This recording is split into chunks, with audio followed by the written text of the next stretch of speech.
ఆదాయ పన్ను శాఖ రియల్ ఎస్టేట్పై దృష్టి సారించింది. పంజాబ్, హర్యానా, హిమాచల్ ప్రదేశ్, చండీగఢ్, జమ్మూ కాశ్మీర్, లడఖ్లలో ఆదాయపు పన్ను శాఖ నిర్వహించిన సర్వేలు, క్షేత్రస్థాయి తనిఖీలలో గత ఏడాది కాలంలో ఈ ప్రాంతంలో 3.12 లక్షల కోట్ల విలువైన 2.5 లక్షలకు పైగా ఆస్తి లావాదేవీలు జరిగినట్టు వెల్లడైంది.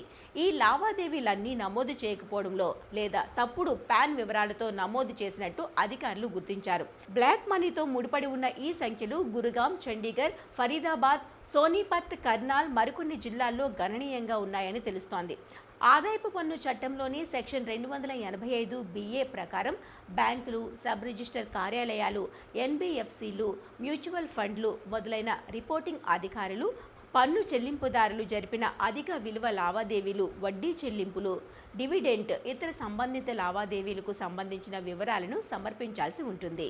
30 లక్షలకు మించిన అన్ని స్థిరాస్తి లావాదేవీల వివరాలను సబ్ రిజిస్ట్రార్లు చట్టబద్ధంగా నివేదించాల్సి ఉంటుంది. ఆ తర్వాత ఈ సమాచారాన్ని ఆదాయపు పన్ను రిటర్న్తో సరిపోలుస్తారు. ఈ నేపథ్యంలో ఐటీ శాఖలోని ఒక విభాగమైన ఇంటెలిజెన్స్ క్రిమినల్ ఇన్వెస్టిగేషన్ డైరెక్టరేట్ 2025-26లో వాయువ్య ప్రాంతంలో పంజాబ్, హర్యానా, హిమాచల్ ప్రదేశ్ రాష్ట్రాలు, జమ్మూ కాశ్మీర్, చండీగఢ్, లడఖ్ కేంద్రపాలిత ప్రాంతాల్లో మొత్తం 42 క్షేత్రస్థాయి తనిఖీలను నిర్వహించింది.